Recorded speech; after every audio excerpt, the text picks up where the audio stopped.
I am nominally an Associate Fellow of the World Academy, where I am the Chair of the Membership Communications Committee. I'm also retained as a project manager on a very important initiative called New Economic Theory. I am a Fellow of the Vital Voices, which is a global women's leadership network.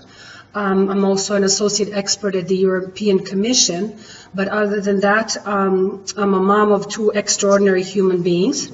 I'm also an artistic director, performing artist, and a bilingual poet, amongst other things. So today I appear in this academic guise to you. Hopefully I will be drawing on these other experiences exactly in the spirit of the theme of the session.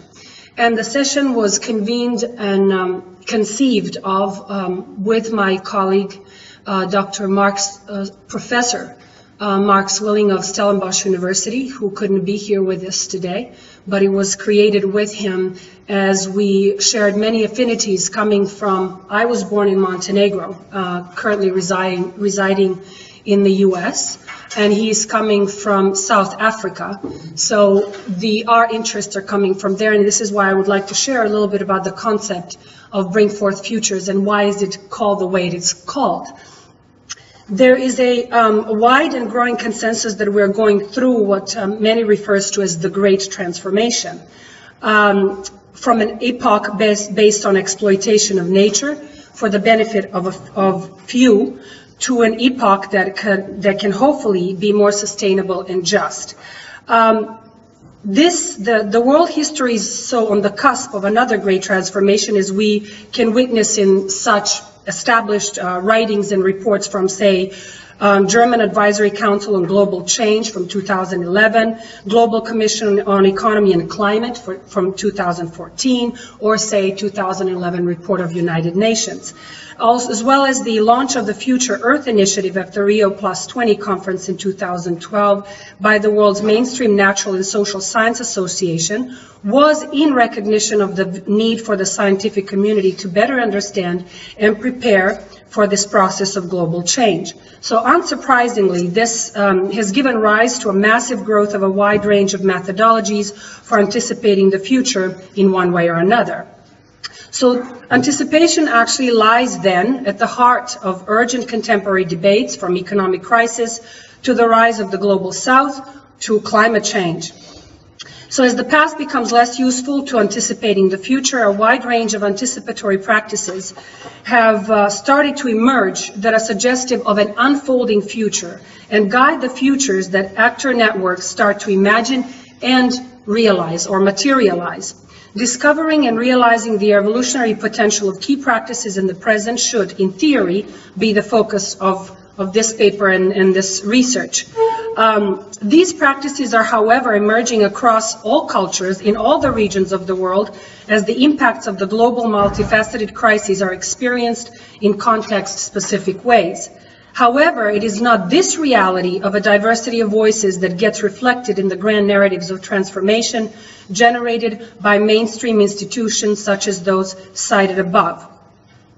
So, in other words, while we have mainstream formation of this discipline, as well as modes of anticipation, as well as then consequently modes of realizing a vision of future, many voices get excluded.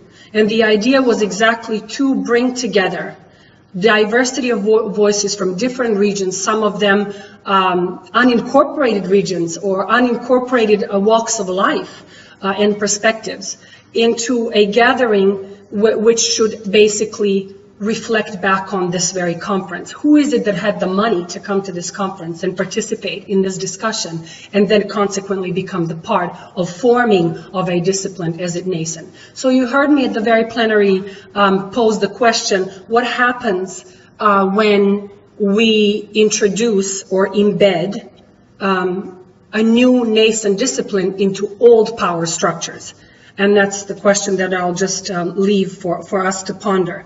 So a series of questions are emerging about who is it that gets to anticipate, whose futures get to be represented, ultimately what kind of overall reality are we going to inhabit. and then get included in the theorizing and as well as research and consequently funding of the research, which is the livelihood of many. So to kind of go more into this discussion, the centrals to this discussion is then narrative and narrativization. Whose stories get to be heard and whose story do we get to tell, and what is the story that is going to define our future, our mental frameworks, our worldview, that is the metaphors by which we live, to use Joanna Macy's phrase. So these are the stories that we tell ourselves and ways we make sense of ourselves, of another, and the world, and also the ways we build cultures and the worlds So this big dramatic title that I put in the paper ultimately boils down to every single one of us as participants and co-creators in the culture.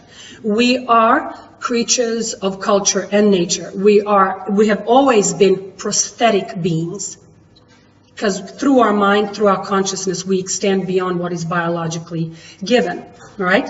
So we are the culture makers that decide how we build our worlds, and we're deciding, apparently the question we're asking is now what are the decisions that we're making? Now what kind of human beings are we being in order to create a more just and more what I called wholesome future?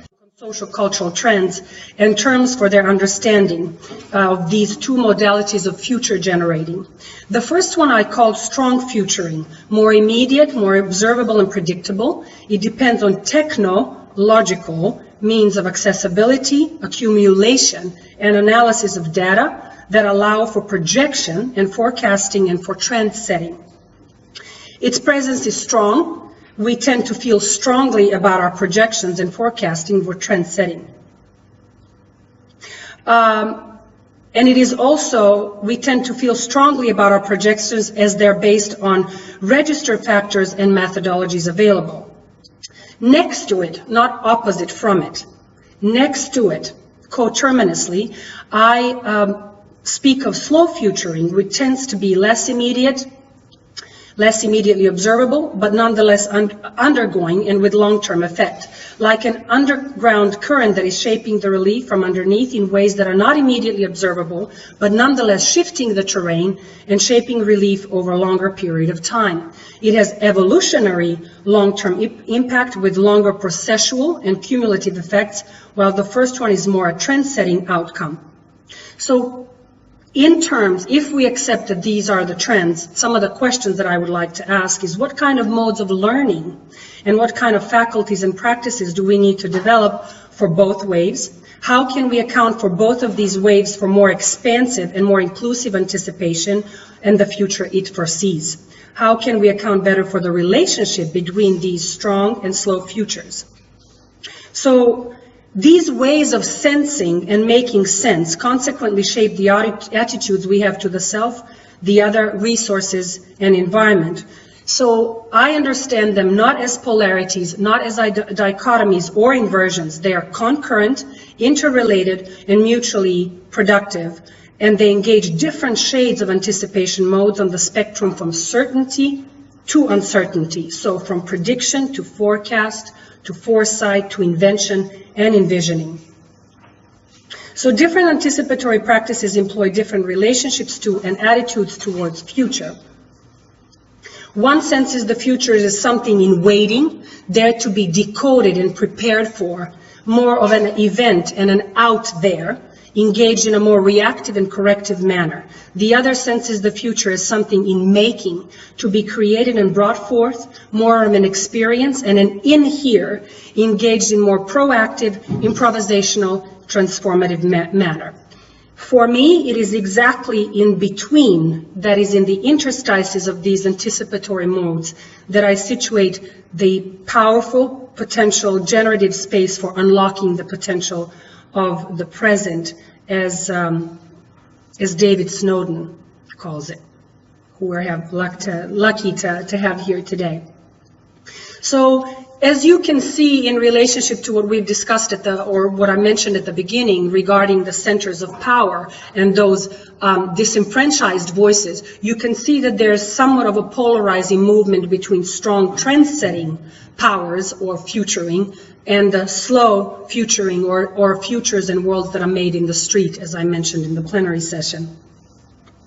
So the next thing that I would like to ask is, what kind of individuality needs to be cultivated to envision, engender, and enact such transformation of consciousness required for an inclusive, equitable, sustainable, and peaceful shared global culture in the world? In other words, how can we act from the interstices and be conscious of the kind of perceptual complexity that we have to uphold to create those different futures, more desirable, should I say, and the question of who desires and all of that is implicated in it. So I ask, who and how are we being now to be the culture makers of the future, the modern day demiurges, except at this time we are rather cyborgs, as Donna Haraway would call us, because we are machines and humans, prosthetic beings, rather than these semi-gods of ancient times. So the modern day demiurge is willing to undergo transformation through which we develop new ways of being.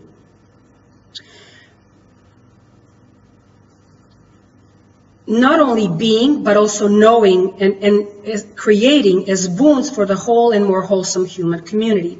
The notion of culture making is put forth here as a continual process of reinvention and reimagining from the perspective of sustainability of soil, soul, and society. It is a dynamic and participatory process in a set of interrelated configurations, such as cultural atmosphere, social movement, and systems of care and support. And world building is meant to invoke here the wider notion of Bildung from German literature and philosophy, meaning both production and innovation processes, as well as conscious emancipation, self-cultivation, and self-edifying through lifelong learning. So these modern culture makers and world builders are aware of kairos, which is the ancient notion of the most opportune moment and the capacity to recognize the most opportune moment for change. And very often, as we have spoken before, crisis is exactly that tipping or turning point. And we have to be aware what it is, that kind of decision making that we're creating right now, as well as conscious transformation. So the most opportune moment to go through this process with compassionate courage to undergo that change, and the passionate will to invent the momentous present for unlocking its evolutionary potential. But kairos, as we didn't get to hear the answer from the plenary yesterday to Gary Jacobs' question about the will, kairos involves both recognition of the most opportune moment for change or action, but it also denotes will to invent, which is inbuilt in us.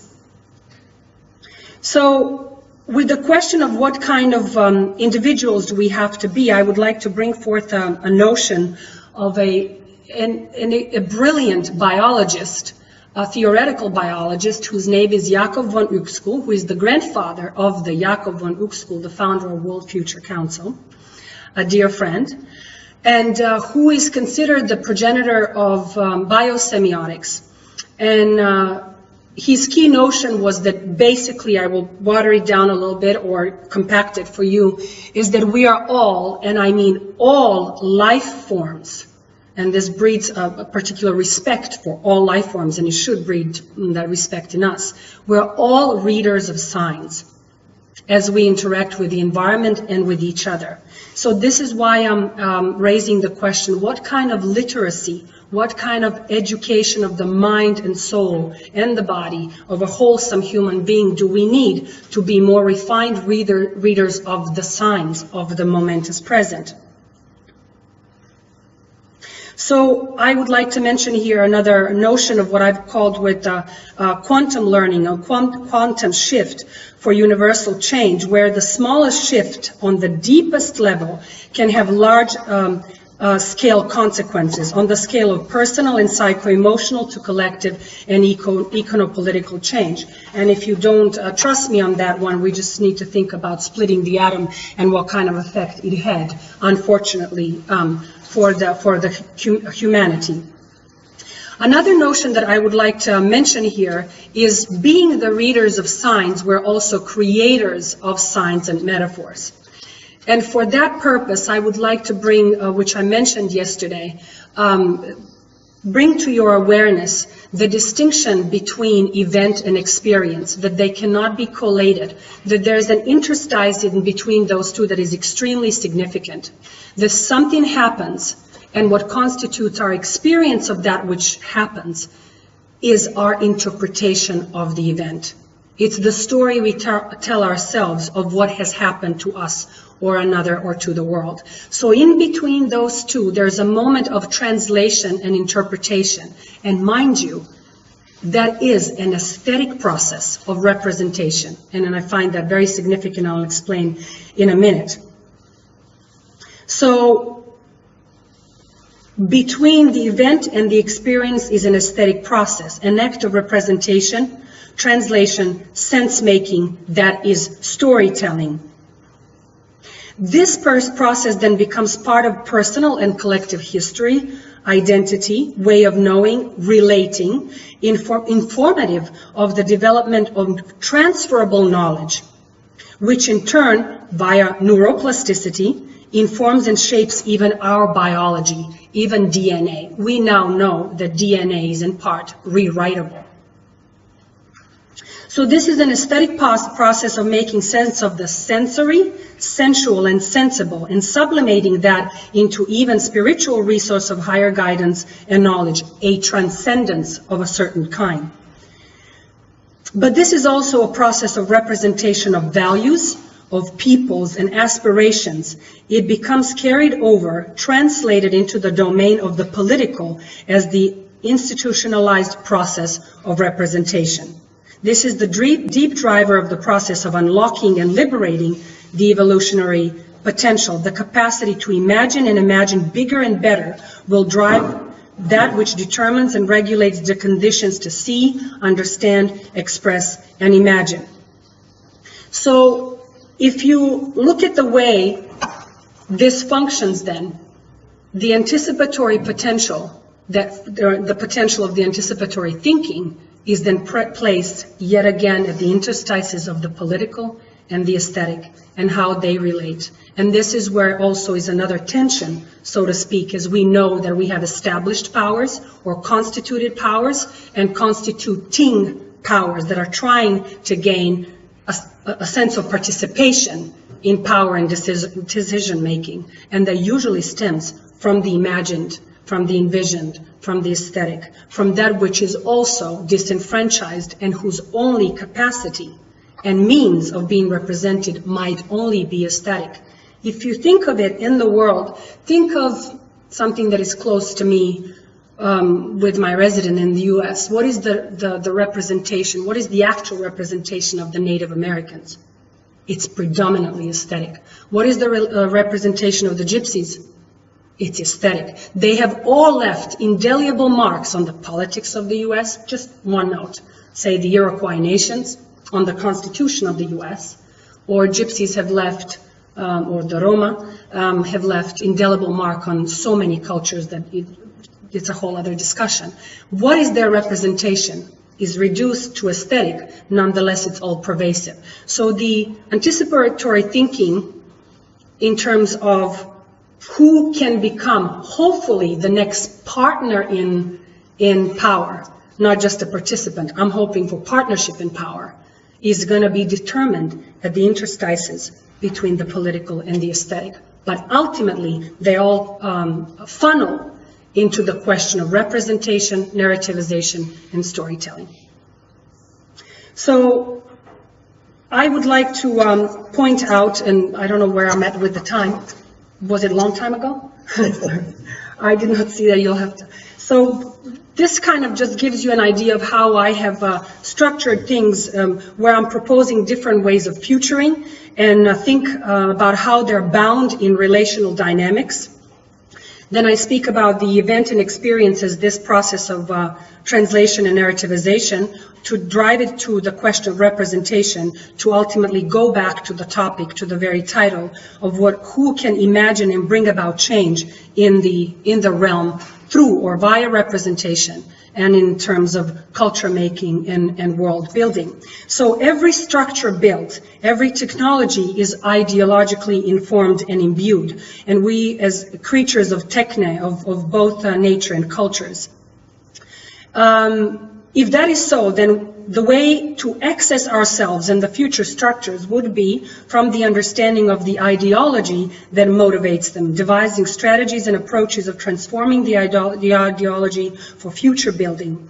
It is having the capacity to approach it with double vision, from the macro perspective, the broadest perspective of culture setting, systems of belief, while simultaneously devising precise strategies, means informed by that transformative understanding to enact change.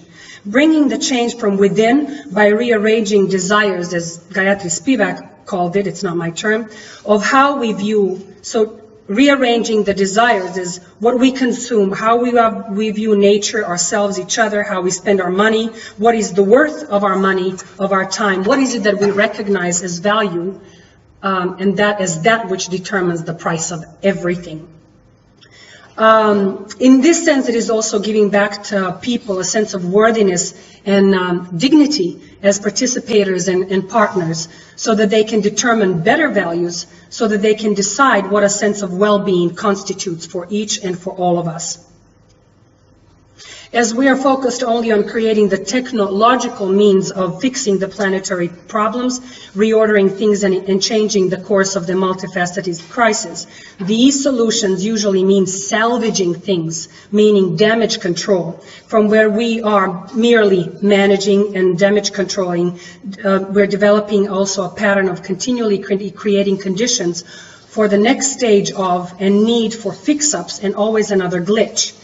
Any technological solution becomes a precondition of another problem, self-perpetuating mechanism.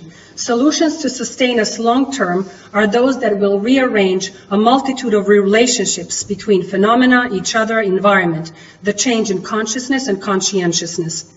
We are intent on generating these solutions for something that is essentially requiring a change in desire, worldview, attitude, stories that will inform a more comprehensive, inclusive, conscious set of actions.